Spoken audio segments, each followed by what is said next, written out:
Welcome to the CAGED system. In this lesson, we're going to learn how to set the drop-down selectors for this type of guitar chord lesson, and we're going to learn how to use an easy memory tool called the CAGED system to help us remember how to play different chords in different places on the neck. Ideally, once you learn the CAGED system, you'll challenge yourself to play all of the chords of any song you already know, to play them without moving your hand from one position spanning 4 frets by accessing the chords available to you, as you'll learn it in this tutorial. Impossible, you say? Let us investigate this situation, shall we? Caged, like the idea of putting a Tasmanian devil in a cage. It's the same word. In the world of guitar, CAGED is an acronym for all of the possible chord forms you can play on a guitar. What? That's right. You heard that correctly. If you can play the open C, open A minor, open G, open E, and open D-shaped chords, you can literally play every possible chord on the guitar. But you have to be able to move the chord shapes from their position as a so-called open chord into a fretted form, somewhere up the neck.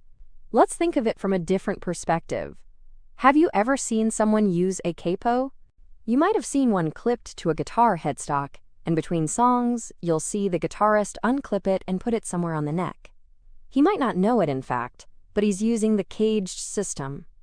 A capo works because it is basically moving the nut, or the 0 fret, closer to the bridge of the guitar. This makes the pitch rise, so what used to be a G chord open is now a G chord with shorter strings, so it sounds higher. The CAGED system works on the same principle that makes a capo work.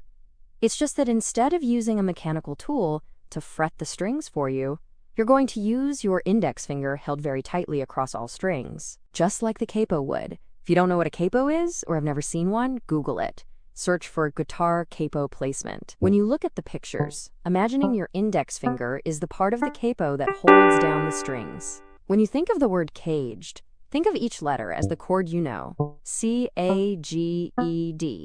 caged. Every time you hear that word, you will now think of guitar chords. Haha, I've ruined your future. Nah, just kidding. It's pretty cool though. The letters in the word caged map out to the corresponding chord shapes. C form, like C major. The A form, like A minor, you probably know.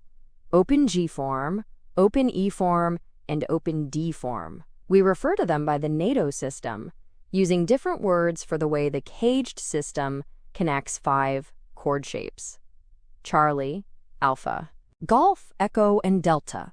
The reason we say Charlie instead of C form is to eliminate confusion. If I say, playing a G in C form, all of the letter names mixed together might start becoming confusing.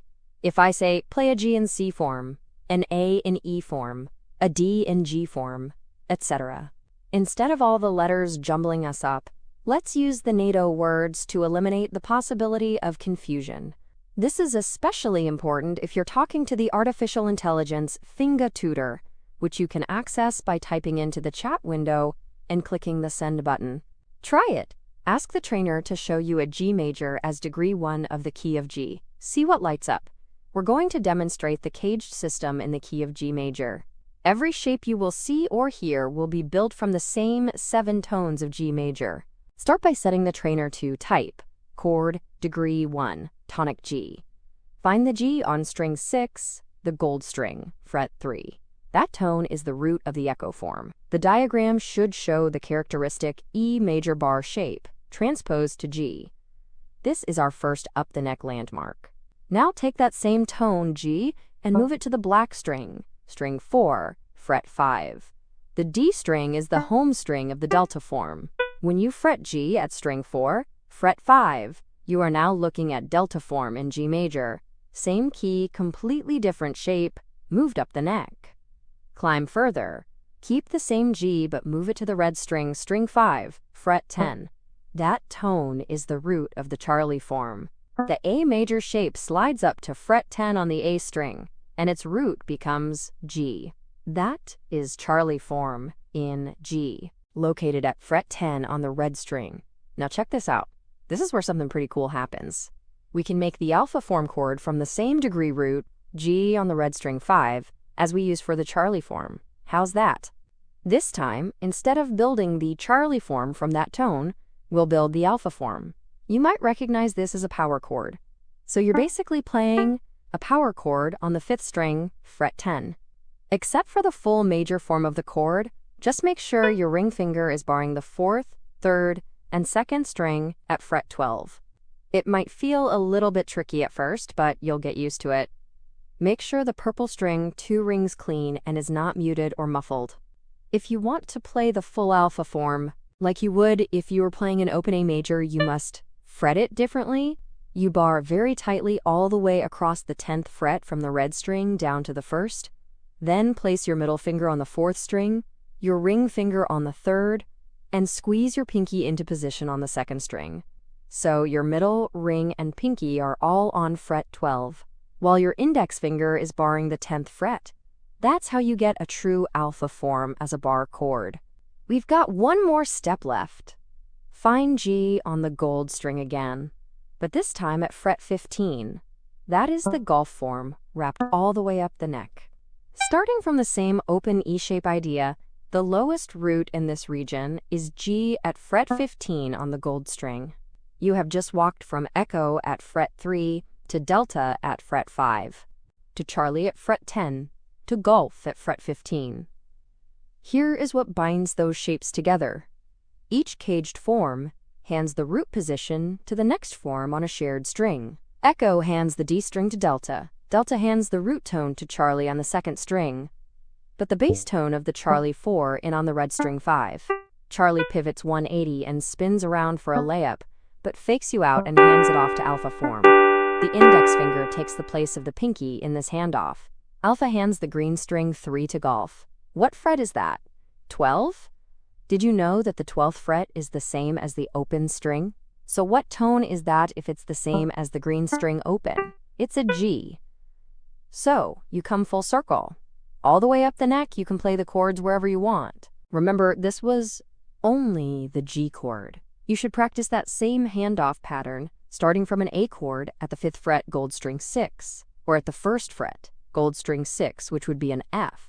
These shared handoff strings are bridge tones, and they are the intervals that tie the shapes together.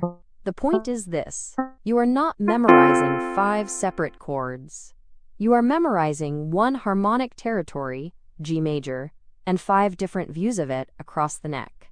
If you can land on the bridge tone string, you know exactly which shape comes next. That is the CAGED system. For your first drill, pick up the guitar. Start at echo form, G at fret 3 of gold string 6. Locate the bridge tone on the black string 4. When I say bridge tone, I'm talking about a finger of the chord you're currently playing, which is also a part of the next chord you're going to play. It's that shared tone we're calling the bridge tone. So looking at the G major in echo form, the octave of the root on the gold string 6 is the tone on the black string 4. They are both tone G. We take that octave tone G on the black string 4 and reset our hand position into the delta form, since the delta form has its degree root tone on the 4th string. With your index finger now at fret 5 anchoring the bridge tone, wrangle your hand into the delta form. That means your index is on black string 4, your middle on green string 3, your ring on silver string 1, and your pinky on purple string 2. Here our bridge tone is the one on purple string 2. Purple string 2 is the bridge to the Charlie form. Imagine the C chord open, Charlie form. Look at the tone your ring finger plays on the red string 5. Pluck the red string 5 with your thumb and pluck the purple string 2 with your index finger. Pluck them together. They should sound the same because they are both tone C. One is a higher octave than the other.